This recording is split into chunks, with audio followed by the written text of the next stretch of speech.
last time we got together to talk about subjects for the following 3 months, I had just read an article about sleep or lack of sleep, and that seemed like an interesting topic to have.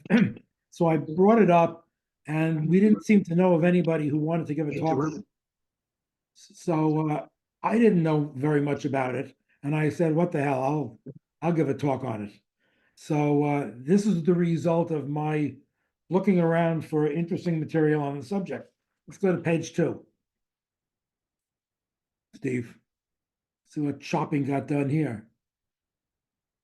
Yeah, well, it seems to be funny how it decided where to chop. So anyway, I'm one of these people that never stayed up through the night to study in college. I never had the experience of lack of sleep. But then I started work for Raytheon, and one day I had a trip out to the West Coast. So I went out there and I did my stuff, and I was going to return the following morning of the day after I was done. And my boss told me that I had to be in the office for something that was going on and to take the red eye. That was something that I had never done. So for any of you who have not done it, that's a flight that leaves California uh, sometime in the evening and gets back to Boston early in the morning. And the result is that you get almost no sleep on the plane. So it turned out I was a mess for about 3 days. I couldn't believe how much it ruined my concentration. Of course, the same thing subsequently happened when I took trips to Europe. And if you take a typical trip to say France, the plane leaves at 7, 8 o'clock at night. You've got a 6 hour flight, say. So by the time you land in France, it's really about 2 a.m. your time, but it's 8 o'clock in the morning French time, and everything's getting going, and you've had whatever amount of sleep you were able to get in those few hours on the plane, which in my case isn't much. And going to the Far East, which I've done a few times, that's even worse. I don't seem to be affected by short changes like daylight savings time, which some people get bothered by. It doesn't seem to do anything to me. And if I fly 3 hours in either direction to the coast, it doesn't seem to bother me. When I'm tired, I go to sleep, and by the next day, I seem to be fine. And those of you who haven't taken long distance travel, and I suspect that's pretty few of you, uh, just to mention that going east to west is not the same as west to east on your body. And I learned some years ago to add an extra day to my vacation. So I had my first day. Whoops, that's nice.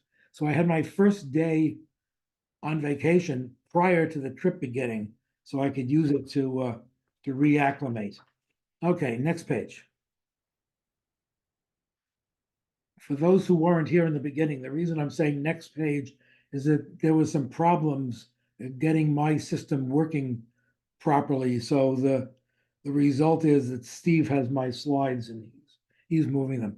So here's here's an article that I read in Scientific American that got me more worried about the lack of sleep. And what surprised me is that the article said that just one sleepless night, and they had various definitions of what sleepless meant, but that it caused significant problems for a lot of people. There's a link to the article. It's a pretty interesting article. It's not very long. So if there are people on this call who are grumpy, but who normally aren't grumpy, maybe you didn't have a good night's sleep last night. And the article does state, based on the research that the author did, that one bad night of sleep can trigger anxiety and depression.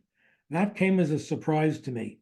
I certainly didn't have that effect, and I haven't had a chance to go ask other people whether they've noticed it, and that's something that maybe would be a good idea to talk about after we're done.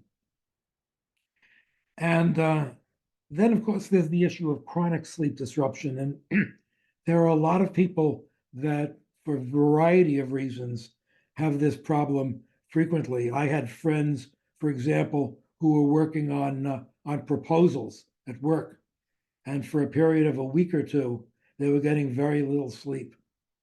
And now maybe I'll give them a couple of them a call and see what effect it had on them. So go to the next page.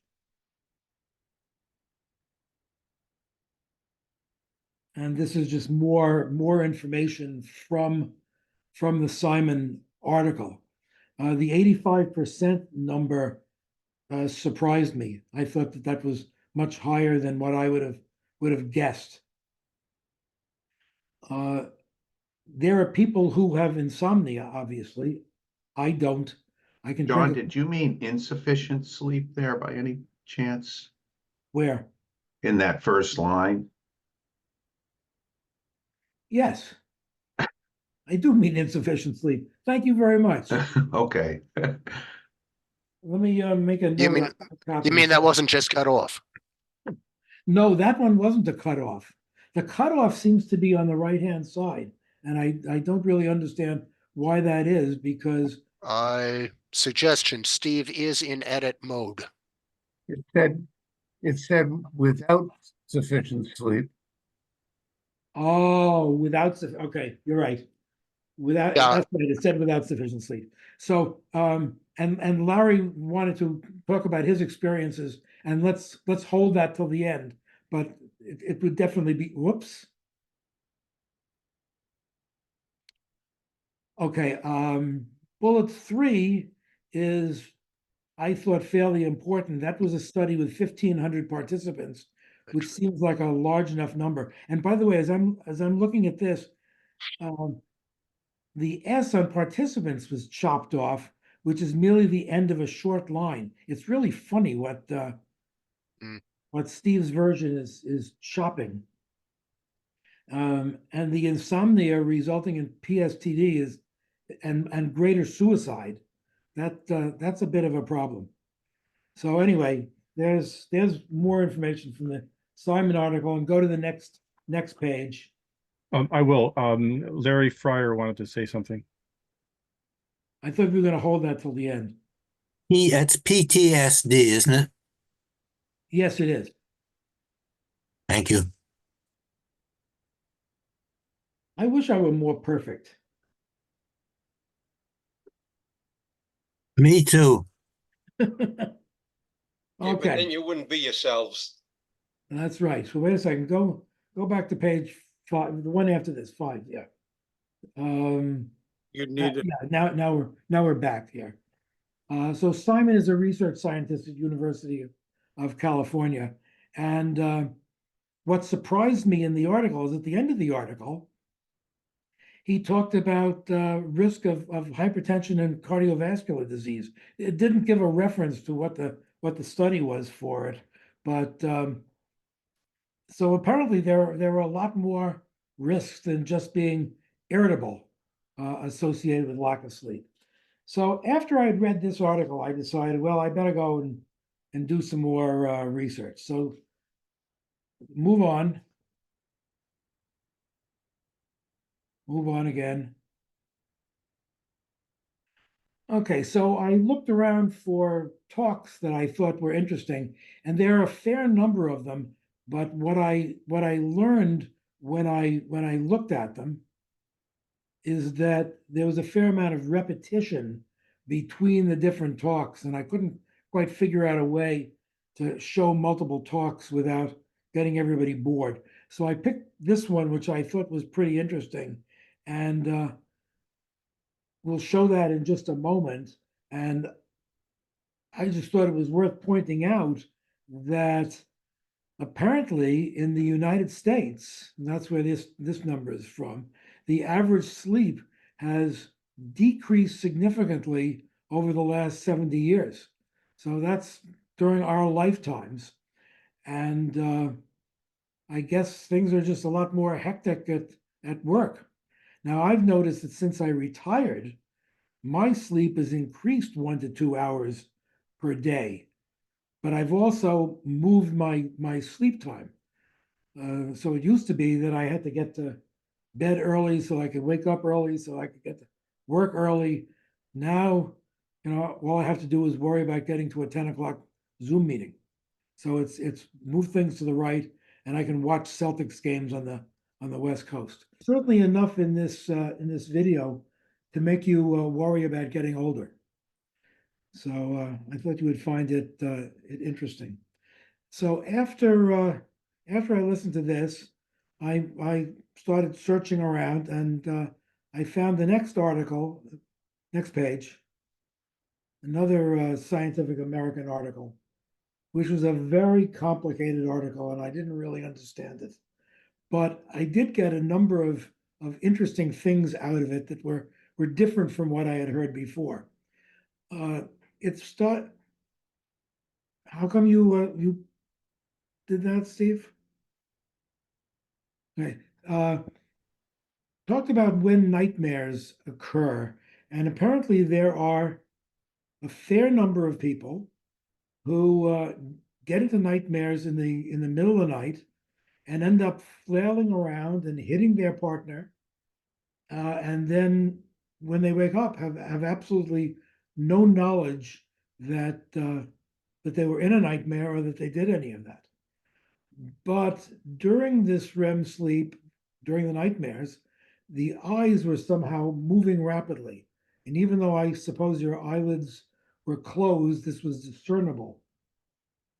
So they talked about a phone app connected to an Apple Watch, which sensed the restlessness during a nightmare. So they could pick up when a nightmare occurred and delivered some vibrations which weren't sufficient to awaken the subject, but were sufficient to stop the nightmare. So for those people who have nightmares a lot, this sounds like a very positive thing. They also talked about different kinds of memories that are reinforced during sleep, and that by applying certain slow waves at the right time to the patient increased the reinforcement. That seemed rather strange to me, and they didn't give enough details that I understood to really be able to explain that. Okay, next page. So once you realize that sleep is important, the next obvious question is, do cat naps help? So that maybe at work you should sleep a little bit. Some people just get bored and fall asleep. I know that certainly since I've been retired, when I'm reading a book, I have a choice of a couple of places to read that book. If I read the book in a chair, it's normally not a problem. But if I lie down on the bed to read the book, then within about 2 pages, I fall asleep. But then I'm up within 15 minutes. So the article that I reference here from Business Insider talks about length of napping, and that short naps are helpful, not if they're very, very short, but if they're in the 20 to 30-minute range, it improves the mood and focus and reduce fatigue. So that would sort of imply that maybe it's a good idea to have places for people at work to get a short nap. If you sleep for more than 30 minutes, then there's a problem. And the article also pointed out that these naps, because they're short and because they're probably just once a day, don't replace the recommended 7 to 8 hours of sleep. And I've never seen this before in an article, but at the end of the article, they mentioned how this article was medically reviewed. So I don't know who this Jason R. McKnight is, but I guess it's better that it was reviewed by a physician than just be another typical business article. Okay, next page.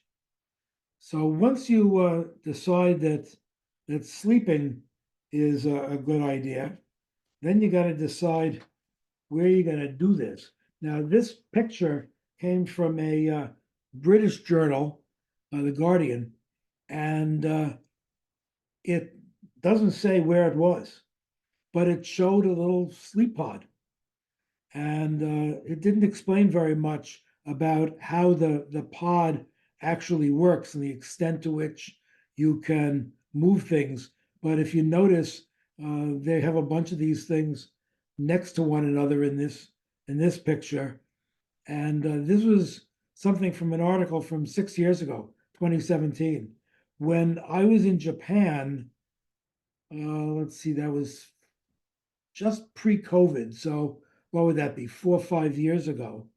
They had booths in the airport. So go to the next page. And here's one. They don't say where this particular one is, but if you notice it looks a little bit similar to the one on the previous page, but it shows how these things close, so you don't get interrupted by either noise or snoring or whatever from the next one. Presumably, there are buttons inside that allow you to open this thing. So next,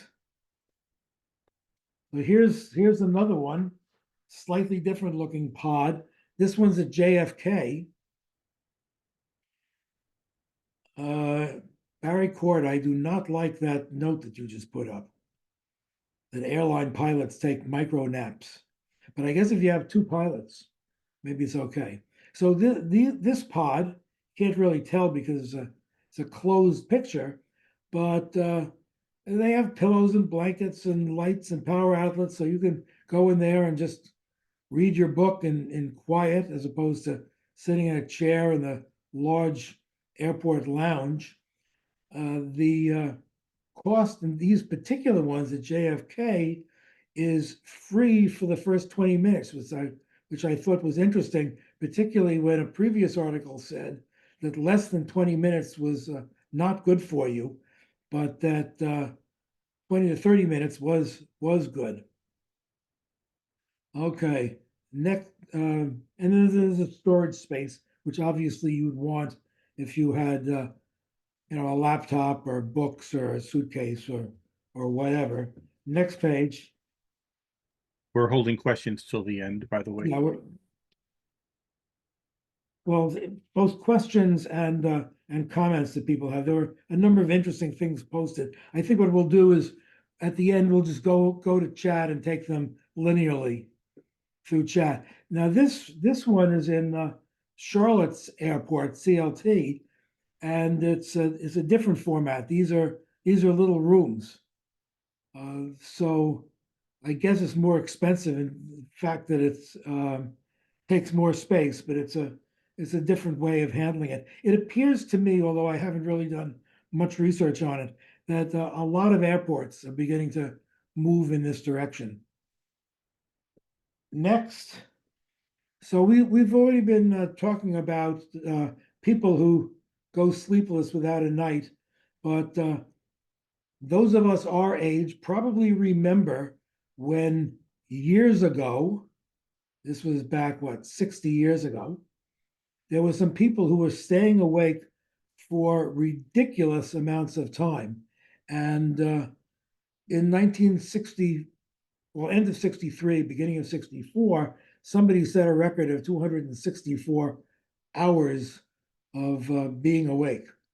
So that's a really long time. That's like 11 days or almost, 11 days. And that broke the previous record by 4 hours. And they had a sleep researcher who was involved during it to make sure that the guy wasn't going crazy or doing anything during it. They say he recovered okay. They didn't define what okay meant. And they didn't mention whether or not 10 years later he had problems which were due to that problem of staying awake. Now, after Gardner did this for the 11 days, apparently, thanks to people trying to set records in Guinness, more and more people started trying to set higher records than the 264, and they were successful. And then finally in 1997, Guinness decided that this probably wasn't a good idea to post these records because it was causing people to do things that they didn't think were safe. Although there doesn't seem to be a lot of good research that I spotted on it. Next page. Now, I don't know anybody with narcolepsy. I've heard stories of people who just are talking fine in the middle of a meeting, all of a sudden just fall asleep. It sounds pretty scary, particularly if it happens in a dangerous situation. So the article that I saw there from the Mayo Clinic said that this is a lifelong condition for which there's no cure. So that doesn't sound like it's fun, and that there are obviously a wide variety of complications due to this. Next page. Now, some of you know that my wife, about 15 years ago, due to diabetic issue, was in a coma for 6 weeks. And I learned a little bit about comas, but coma is not the same as sleep, because when you're asleep, somebody can wake you up. They can hit you, they can talk to you, they can play loud music, but comas, it doesn't work that way.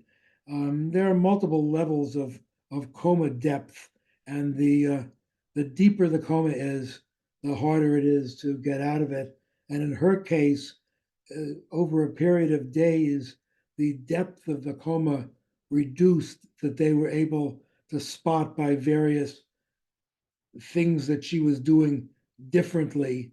And then eventually she came out of the coma. Next page.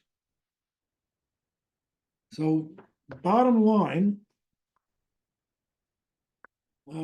it's there's a lot of confusing stuff out there in the literature because there are a lot of scientists writing scientific articles that all seem to assume that you know a bunch of words that I don't know, like parts of the brain and how they work and whatever.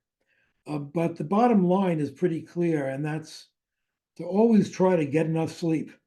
And don't be heroic like some of the people working on bid proposals back in my days at work, who stayed up ridiculous number of hours.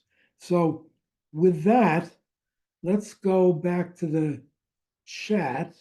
I think Larry Freer was the first person who wanted to talk about something, and he does have it on his chat. So Larry, why don't we turn it over to you? Okay, I basically had a major sleep disorder, nothing due to writing proposals or anything like that. But basically, several years back, when I would get up in the morning, I wouldn't be tired. I would be what is known as exhausted. I basically would move from one chair to another chair. That's all I could do. So eventually I went in for a sleep test, okay, and where they basically monitor your brain activity, your breathing, and your leg movement, okay? And what they found out, there's something they call AHI, which is the number of interruptions you have during your sleep, okay, in an hour. My numbers were up at 42. The accepted number is 5. Okay. So basically the sleep doctor that I went to was a pulmonary guy. And eventually he brought the, whoops, what happened there? Uh, We still hear you. can you hear me? Okay. Um, eventually he brought those numbers down to about 5, but I was still getting up exhausted. How did he bring them down? Basically, they started to use a CPAP machine. Okay. and they gave me some kind of medication to quiet me down a bit and stuff like that. Okay. But basically, there are a couple of types of machines. One basically is to provide air through the nose. In that I'm a mouth breather, they had to provide a whole face guard and send air basically through my lungs to keep the flap open, if you will. Okay. Um, but so the numbers came down, but I was still exhausted. So I went to check with another doctor in Mass General. He said it's another problem. It's not related to sleep apnea or anything. So I then went to a third doctor who also was a pulmonary guy, and he was not very helpful. My numbers went from 42, from 5 back up to 42. I considered him shooting from the hip, all the things he tried. Then basically I tried the other uh, group of doctors that perform help out sleep disorders is neurology. So I decided to go to a neurologist, okay, and she basically provided me with um, the full mask, but she added a medication, okay, a medication to kind of calm my brain activity, which I kept on saying my brain must not be working properly. Sure enough, not only did my numbers come down and they have stayed down, uh, but I get up rested, if you will, rather than totally tired. And I passed this on because I found out while I was going through this experience that if you don't get good quality sleep, some of that can lead to a stroke. So if you're not if you get good quality sleep and you wake up fine, that's fine. But if you're still tired, you may want to pursue it further. And if you have a problem, I'd gladly give you this doctor's name because she helped me, so I'm willing to share it.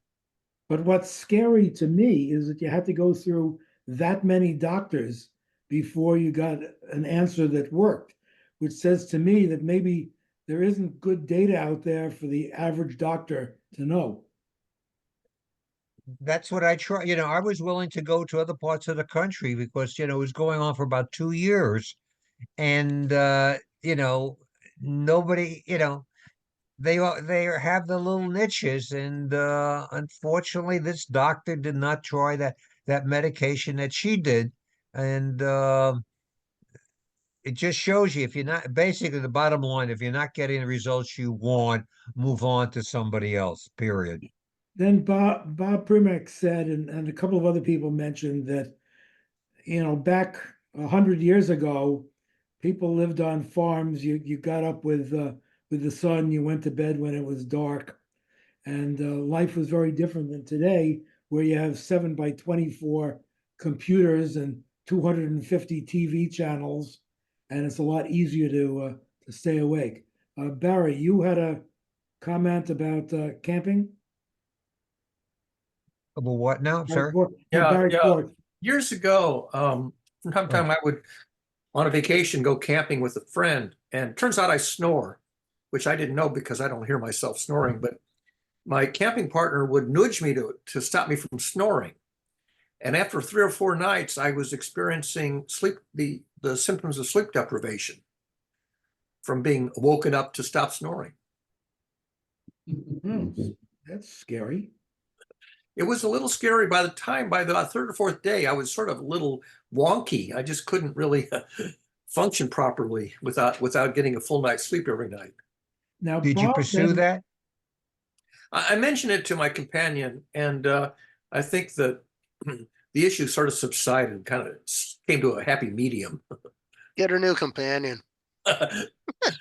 Well, it was only on vacation, so then Bob commented that some studies that he had seen show that you can't make up the sleep later. I did not spot that in the articles that I read. And I suppose that it depends on the individual. A few years back, there was a NOVA program on GBH. Now there may be updated studies since then, but they found that just simply trying to make up for the sleep you've lost over a couple or 3 nights does not restore function. It takes longer. I know that some people have said that when they say come back from the Far East and their sleep has been altered by 10 or 12 hours, that it takes them a week to feel fine. And maybe that's another way of saying what you just said. Yeah, 1 to 2 weeks. Let's Nowadays, see. so Depends Uh, on what you're doing. By the way, Barry made a note about Business And Insider has a paywall, but as I mentioned 3 or 4 weeks ago, whether it's legal to use it or not, I've been using that program that Drew provided to us some time ago, and that's how I got to the article. Yeah, you can just clear your cookies and then refresh your browser, and very often you can get 2 more articles. Okay. Let's see. Ted, you have you had a comment in here? I don't know. Yeah, well, by the way, we're limiting comments to 2 minutes, please. right. So many years ago, when I guess I was about 7, something like that, maybe 8, my father got me a book called The First Electrical Book for Boys. Probably couldn't sell it these days. But in it was a story about Thomas Edison, who basically claimed that from the time he was relatively sentient as a young man, he never slept a full night. He always just napped. And typically his naps were 25, 30 minutes long. And he would just spontaneously wake up and start thinking about something. And then, when the thinking died down because of that particular problem was sort of solved, he would go back to this nap state. And I tried it, and it seemed to work pretty well. It was especially effective when you were traveling a lot across many time zones and stuff. And in 1997, I had the opportunity to travel around the world in 2 weeks. I left Boston heading for London, and I came back from San Francisco heading for Boston. And in between, I stopped in Dubai. That was the one principal reason of the trip. Singapore and Where are you getting to? Taipei. Where are you going with this?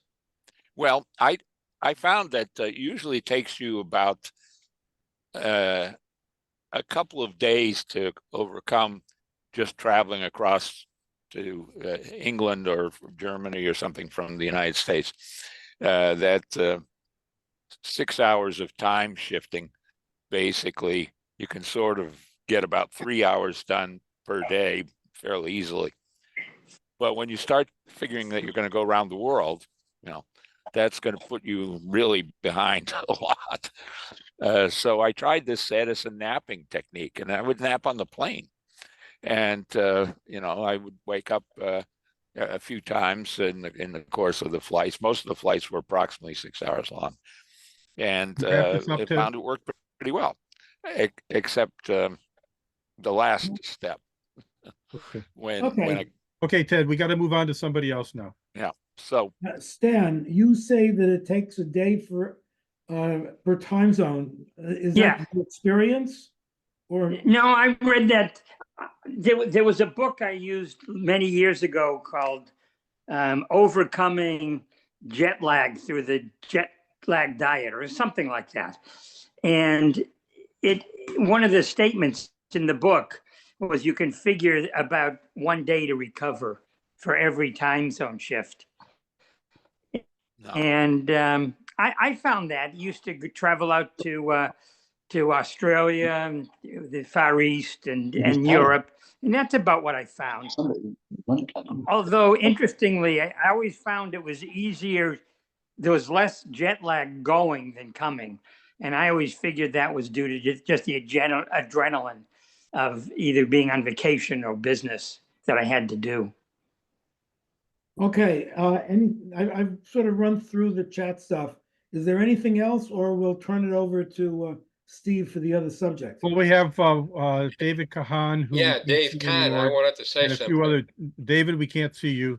Oh, okay, I'll put Mike, it up. can you turn your camera on? Umesh, can you Yeah, turn there your we go. camera on? Yeah, what I wanted to say is, my wife and I used to be world travelers until she passed away, but one of the tricks we used was some melatonin that she found out that was manufactured in New Zealand, and you took it periodically during the flight, and it really helped, really did work. So in all my travelings, in all the continents, never had any issues about sleep. The only issue I ever had with sleep is I had chronic sinusitis, and my primary care physician and my allergist said, get a sleep test. Well, I did. Boy, was my oxygen level low. Wonder why I couldn't sleep. Short story is, they suggested I get a CPAP. I was one of the early ones to get a CPAP, and I've been using it. I still use it today. It used to be the neurology department. Now I go to the local hospital and it's a pulmonologist. And he asked me, he says, I don't think you really need this anymore. I says, I think you're right. I says, but you know something? I said, there are nights when your nose gets clogged and it's a pain in the ass and you can't breathe. This machine prevents that. And he did give me a nose nasal thing, not nose drops, but a spray to help the nose stay open. But Okay, can we move I on use to, the can you finish this CPAP up, every please? day, and I sleep well. Great. Let me give Okay, you one Mike? other sleep issue. A friend of mine was on sleep medication, and he got COVID, and he was prescribed Paxlovid, and he was told at the time that he got the Paxlovid that he would not be able to take the sleep medication at the same time as Paxlovid. I don't recall what the problem was, the drug interaction between the two. After 2 days on Paxlovid and no sleeping, he couldn't handle the no sleeping anymore, and he stopped the Paxlovid. Mike Alexander had his hand up. Yeah. I had an experience similar to Barry's. Occurred when I was in college. There was a door basically between me and the next entryway. And I would go to sleep at around midnight, but the people who lived next door would, at about 12:30, come slamming into their room, shouting and doing things like that, and it would wake me up. And it happened night after night, and before long, I could hardly function. I can see Barry shaking his head, and in my case, I would start. I had to go walk for about half an hour in the middle of the night down the streets of Cambridge, up and down, until I could finally get back to sleep. But it didn't work too well. So finally, I went to the physicians. This happened twice, by the way, before I was able to get the guys to stop waking me up. And they gave me a sleeping pill. I was lucky enough to have relatives who lived in the area, so I went over to the relative and said, "Can I just crash here?" That word wasn't usable in those days, but that's what I asked. I'd take it and I would sleep 14 hours until I woke up, and then I was fine. That's in total contrast to a lot of what we heard earlier. And that happened to me twice. Okay, thanks, Mike. Umesh, you have your hand up. Yeah. So I had suffered from chronic lack of sleep, and it was affecting me, my alertness the next day. I tried a number of different things like Barry did, and not going to physicians. But the thing that ended up working and working very well was meditation.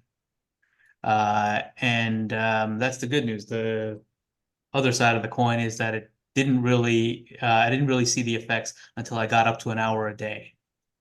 Okay. But at that point, my sleep improved significantly.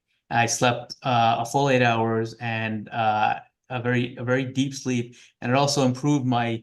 I started what's called lucid dreaming, which is an active type of dreaming, and I've been told that it's an indicator of a deep, restful sleep.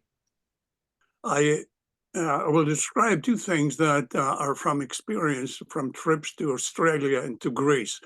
My first trip to Australia, I took off from here in the morning and landed there in the evening.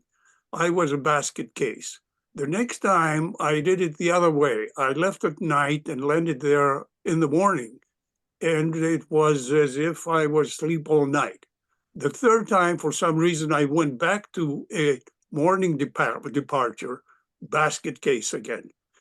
The next time was evening departure, great again. And from that point on, the rest of the 10 times I was there, I left in the evening, landed in the morning. And I don't know why it happened this way, but that's what I experienced. Leave at night, land there at day, or in New Zealand, same thing. And everything was all right. As far as concerned, I had the following experience. Up until the time that I was, I would say, 55 or so, whenever I would get together with my friends, we would do things the way the Greeks do it, which is when it comes to nightlife, nothing happens until 10 p.m. And then they eat around 10, 11, 12, and then they go to bed late. I don't know how they get up and go to work, but I was sleeping late, having breakfast late, ended up having my meals at the same time that I would have had them here. So during the returns, I was experiencing no jet lag. And I think it has to do with the biological clock somehow. Yes. And after 55, I went to sleeping at a regular time in the evening over there, like 10 or 11. And since then, I have jet lag coming back. That's it. Thanks. Okay, thank you. Thank you. Ted, you're up. Please keep it to 2 minutes. We have another presentation to get to. All right, so I've got two quick anecdotes. One was on climbing Pikes Peak.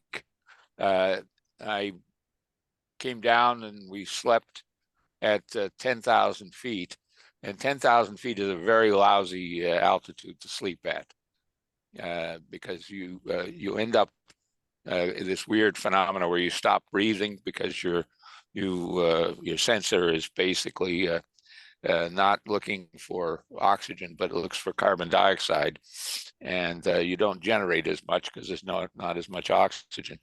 So you stop breathing, and then you wake up and you go, "Hey, I'm not breathing." The other one is that if you stay up essentially on normal schedule, even though you're many time zones across, and you don't stay there for very long, you get tired, but you don't ever have jet lag. I went to China. It took me 49 hours to get there and 52 hours to come back because of the way the wind was. And I was there for 48 hours. And I didn't have any jet lag because I stayed up on Eastern Standard Time schedule. I think one of the morals that I got from this is that people are different. And no matter what it is that you hear about, you'll find somebody else who'll have a counter story. And so I think the experiences of going to multiple doctors is unfortunately probably more accurate than you'd like it to be.